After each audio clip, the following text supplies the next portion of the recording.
আজকে নিয়ে এসেছি মিষ্টির দোকানের মতন মিষ্টি সিঙ্গারা রেসিপি। ভিডিওটা শুরু থেকে শেষ অবধি দেখতে থাকুন। আমি যেভাবে স্টেপ বাই স্টেপ ভিডিওর মাঝে বিভিন্ন টিপস শেয়ার করে বানিয়ে দেখাচ্ছি, সেইভাবে বাড়িতে ট্রাই করলে আশা করি মিষ্টির দোকানের মতন বা তার থেকেও ভালো মিষ্টি সিঙ্গারা আপনারা বাড়িতেই তৈরি করে নিতে পারবেন। নমস্কার বন্ধুরা, ওয়েলকাম টু শম্পাস কিচেন। শম্পার রান্নাঘরে আপনাদের সকলকে স্বাগত জানাই। আমার রান্নাঘরে পেয়ে যাবেন 700টিরও বেশি বাঙালি অবাঙালি দেশি বিদেশি রান্নার সহজ রেসিপি। শুধু ইউটিউবে গিয়ে সার্চ করুন শম্পাস কিচেন, আর সঙ্গে আজই আমার চ্যানেলটিকে সাবস্ক্রাইব করে নিন, আর অবশ্যই বেল নোটিফিকেশনটা ক্লিক করে নেবেন। তাহলে আমার শেয়ার করা সমস্ত নতুন রেসিপির আপডেট সবার আগে আপনার মোবাইলে পৌঁছে যাবে। তাহলে চলুন দেখে নিই আজকের রেসিপিটা কত সহজে আমি তৈরি করছি। সবার প্রথমে আমি একটা বড় বোল নিয়ে নিয়েছি, আর তার মধ্যে নিয়ে নিচ্ছি ময়দা। আমি 2 কাপ পরিমাণ অর্থাৎ প্রায় 250 গ্রাম পরিমাণে ময়দা এখানে নিয়ে নিলাম। ময়দার সঙ্গে দিয়ে দিচ্ছি 1/2 টিস্পুন পরিমাণে নুন, আর বেকিং সোডা দিয়ে দেবো 1/2 টিস্পুন। এবারে এই ময়দার মধ্যে অ্যাড করে দেবো রিফাইন্ড অয়েল।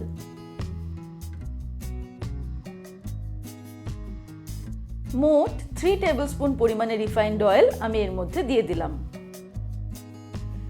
এবারে ভালো করে ময়দার সঙ্গে নুন, তেল আর বেকিং সোডাটা মিশিয়ে নেব। আপনারা রিফাইন্ড অয়েলের পরিবর্তে ঘি ব্যবহার করতে পারেন, আর মিষ্টির দোকানে কিন্তু এই ঘি বা রিফাইন্ড অয়েলের পরিবর্তে ডালডা ব্যবহার করা হয়। ময়দার সঙ্গে সবকিছুকে খুব ভালো করে মিশিয়ে নিলাম। ময়দায় ময়ম দেওয়া আমাদের কমপ্লিট। ময়মটা ঠিকমতো হয়েছে কি না সেটা বোঝার জন্য আমি হাতের মুঠোতে এইভাবে ময়দাটাকে মুঠো করব। এই দেখুন, এটা কিন্তু মন্ড মতো তৈরি হচ্ছে, একটা শেপ তৈরি হয়েছে, তাহলেই বুঝতে পারবো ময়মটা ঠিকঠাক দেওয়া হয়েছে। এবারে অল্প অল্প জল অ্যাড করে ময়দাটাকে মেখে নিতে হবে। মিষ্টি সিঙ্গারা তৈরি করার জন্য আমাদের শক্ত ডো তৈরি করতে হবে, তাই আমি অল্প অল্প করে জল অ্যাড করে ময়দাটাকে মাখছি, যাতে ময়দাটা কোনো মতেই নরম না হয়ে যায়। একটা শক্ত ডো আমি তৈরি করে নিয়েছি। আমি 1/2 কাপেরও কম জল ব্যবহার করে এই ডোটা তৈরি করেছি। এবারে হাতের পাতায় সামান্য একটু তেল নিয়ে নেব, খুবই অল্প, খুব বেশি দরকার নেই। তারপরে ডোটার গায়ে একটু তেলটাকে আমি মাখিয়ে নেব। তারপর এটাকে ঢেকে রেখে দেব 20 মিনিট। আর 20 মিনিট ঢেকে রাখা সেই সময়ের মধ্যে আমি মিষ্টি সিঙ্গারার জন্য পুর তৈরি করে নেব। মিষ্টি সিঙ্গারার পুর তৈরি করার আগে আমি একটা ছোট্ট মিক্সির জার নিয়ে নিয়েছি, আর এর মধ্যে 1/4 কাপ কাজু নিয়ে নিলাম। এবার এটাকে গুঁড়ো করে নেব। এবারে একটা প্যান গরম করে নিয়েছি, তার মধ্যে নিয়ে নিচ্ছি 1 টেবিলস্পুন পরিমাণে ঘি। ঘি গরম হয়ে গেলে এর মধ্যে 1 কাপ পরিমাণে সুজি দিয়ে দিলাম। মিডিয়াম ফ্লেমে এবার সুজিটাকে আমি ফ্রাই করে নেব। সুজি ভাজার সময় অবশ্যই সবসময় নাড়তে হবে, না হলে কিন্তু সুজিটা নিচের দিক থেকে পুড়ে যেতে পারে, সেটা আমাদের খেয়াল রাখতে হবে।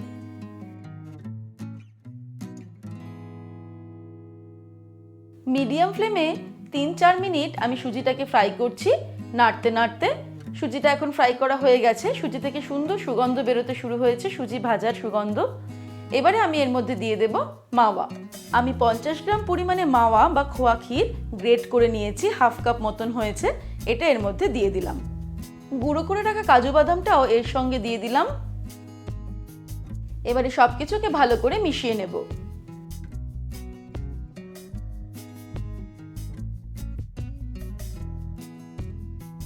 সবকিছুকে মিশিয়ে নিলাম মিনিট খানেক সময় নিয়ে, নাড়তে নাড়তে। এবারে আমি এর মধ্যে অ্যাড করে দেবো চিনি।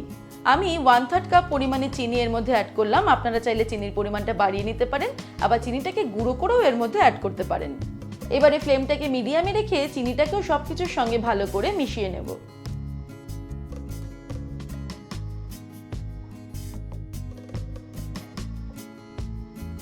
ভালো করে মিশিয়ে নেওয়ার পর এবারে আমি এর মধ্যে অল্প পরিমাণে জল অ্যাড করব। আঁচটাকে একদম কমিয়ে নিয়ে আমি হাতের পাতায় এইভাবে জলটাকে ছড়িয়ে দিচ্ছি। আমি 1/3 কাপ পরিমাণে জল এর মধ্যে ছড়িয়ে দিলাম। তারপর ফ্লেমটাকে মিডিয়ামে রেখে আমাদের আরও কিছুক্ষণ নাড়তে নাড়তে এটাকে রান্না করতে হবে। এই সময়েই এর মধ্যে অ্যাড করে দেব কুচিয়ে রাখা কিশমিশ। আমি 2 টেবিলস্পুন মতো কুচিয়ে রাখা কিশমিশ এর মধ্যে দিয়ে দিলাম। যেহেতু মিষ্টির সিঙ্গারাটা বাড়িতে তৈরি করছি, তাই আমরা নিজেদের ইচ্ছে মতন ড্রাই ফ্রুটস এর মধ্যে ব্যবহার করতে পারি।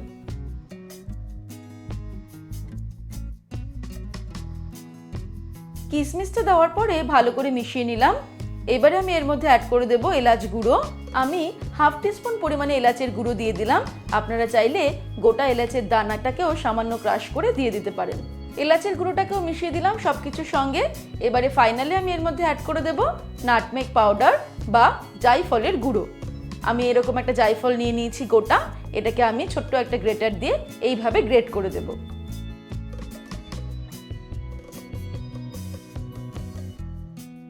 আমি অল্প পরিমাণে জায়ফল গ্রেট করে দিয়ে দিলাম, খুব বেশি পরিমাণ দরকার নেই, তবে এইটুকু জায়ফলের গুঁড়োতেই আমাদের মিষ্টি সিঙ্গারার ফ্লেভারটা কিন্তু দারুণ হয়ে যাবে। এবারে আবারও সব কিছুকে মেশাতে মেশাতে মিনিট 5 আমি মিডিয়াম ফ্লেমে রান্না করব, তাহলেই আমাদের মিষ্টি সিঙ্গারার পুর তৈরি হয়ে যাবে।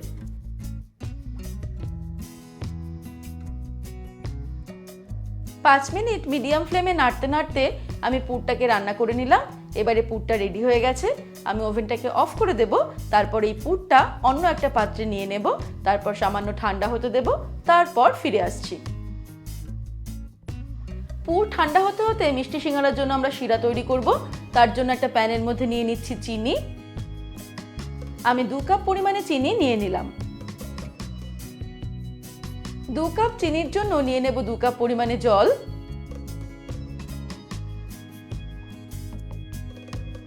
এবারে হাই ফ্লেমে এটাকে ফোটাতে শুরু করব, ততক্ষণ পর্যন্ত যতক্ষণ না সমস্ত চিনিটা জলের মধ্যে গলে যাচ্ছে। 3-4 মিনিট সময় লাগলো চিনিটা সম্পূর্ণ জলের মধ্যে গুলে যেতে। আমি এবারে এর মধ্যে অ্যাড করে দেব এলাচ গুঁড়ো।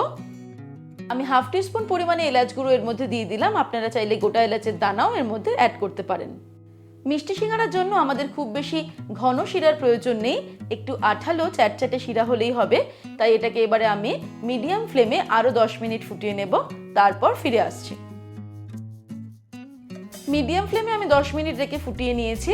মিষ্টি সিঙ্গারার শিরা আমাদের রেডি হয়ে গেছে। এবার আমি ওভেনটাকে অফ করে দেব, তারপর এই শিরাটাকে ঢাকা দিয়ে রেখে দিয়ে আমরা পরের স্টেপে চলে যাব। এবারে সিঙ্গারাগুলো তৈরি করব। তার জন্য ময়দার ডো থেকে আমি একটা লুচির সাইজের লেচি কেটে নিয়েছি। লেচিটাকে লম্বা লম্বি প্রথমে বেলে নেব। ময়দাতে খুব ভালো করে ময়ম দিয়ে রাখার জন্য আমাদের এই লেচিটা বেলার সময় কোনো এক্সট্রা অয়েল বা শুকনো ময়দার প্রয়োজন পড়বে না। এই দেখুন, আমি কিন্তু এমনিতেই খুব সুন্দরভাবে এটাকে বেলতে পারছি। এবারে এটাকে আমি একটা ছুরি দিয়ে দুটি অংশে ভাগ করে নেব। একবার লেচিটা বেলে আমরা দুটো করে সিঙ্গারা তৈরি করতে পারবো। এবারে একটা পোর্শন আমি নিয়ে নিয়েছি, এটাকে আরো একটু বেলে নেব। যতটা পাতলা করে বেলবো খেতে ততটাই ভালো লাগবে। এবারে এই অংশটাতে সামান্য জল লাগিয়ে নিলাম। তারপরে দু প্রান্ত ধরে এইভাবে এটাকে আটকে দেব। এই আটকানোর কাজটা খুব ভালো করে করতে হবে। আমি ভেতরে একটা আঙুল ঢুকিয়ে খুব ভালো করে এটাকে চেপে দিচ্ছি আঙুলের সাপোর্টটা নিয়ে। মিষ্টি সিঙ্গারাগুলোর সাইজটা আমি একটু ছোট ছোট করছি, তবে আপনারা চাইলে লেচির সাইজটা বড় করে সিঙ্গারাগুলোর সাইজটাকেও বাড়িয়ে নিতে পারেন। এইভাবে সিঙ্গারার পকেটটা তৈরি করে নিয়েছি, এই দেখুন গোল মতো। তারপর এর মধ্যে আমি পুর দিয়ে দেব।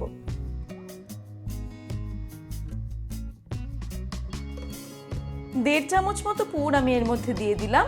তারপর পুরটাকে সামান্য ঠেসে ভেতরের দিকে একটু বসিয়ে দেব। তারপরে ওপরের দিকটাতে এইভাবে জল লাগিয়ে নেব। আসলে জলটা আমাদের আঠার কাজ করবে। তারপর এইভাবে সিঙ্গারার মুখটাকে আটকে দেব। আটকানোর সময় কিন্তু খুব ভালো করে চেপে চেপে আমাদের মুখটা আটকে দিতে হবে।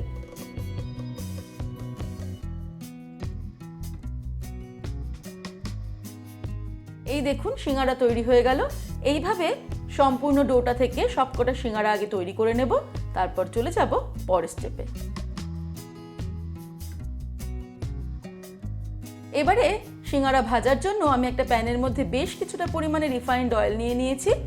তেলটা অল্প গরম হলেই সিঙ্গারাগুলো এর মধ্যে ছেড়ে দিতে হবে।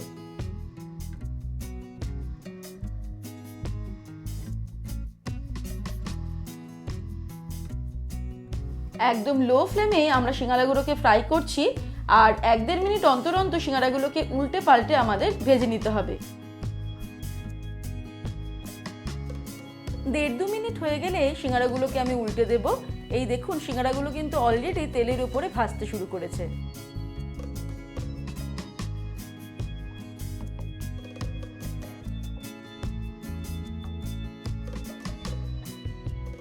সিঙ্গারাগুলো খুব ভালো করে আমি ফ্রাই করে নিয়েছি, এর কালারটা কিন্তু খুব সুন্দর হয়েছে। এবারে এগুলোকে তেল থেকে ছেঁকে তুলে নেব।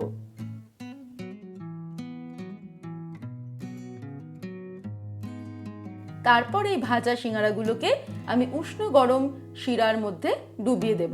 শিরাটা যদি ঠান্ডা হয়ে যায় তাহলে শিরাটাকে কিন্তু অল্প গরম করে নিতে হবে। এবারে শিরার মধ্যে এই সিঙ্গারাগুলোকে 15 থেকে 20 মিনিট আমাদের ডুবিয়ে রাখতে হবে, মাঝে মাঝে উল্টে পাল্টে দিতে হবে। তারপর 20 মিনিট হয়ে গেলে সিঙ্গারাগুলোকে রস থেকে তুলে আমরা সার্ভ করব। ব্যাস, খুব সহজে বাড়িতেই তৈরি হয়ে গেল মিষ্টির দোকানের মতন মিষ্টি সিঙ্গারা। এই রেসিপি অনুযায়ী আপনারা যদি বাড়িতে মিষ্টি সিঙ্গারা তৈরি করেন তাহলে আশা করি মিষ্টির দোকানের থেকেও বেশি টেস্টি মিষ্টি সিঙ্গারা আপনারা বাড়িতেই তৈরি করতে পারবেন। তাহলে দর্শক বন্ধুরা, কেমন লাগলো আজকের এই রেসিপি আমাকে ভিডিওর নিচে কমেন্ট সেকশনে কমেন্ট করে জানাবেন। ভালো লাগলে লাইক করবেন আর সকলের সঙ্গে শেয়ার করতে ভুলবেন না। ভালো থাকবেন, সুস্থ থাকবেন। আমি আবার হাজির হব নতুন নতুন রেসিপির সঙ্গে। নমস্কার।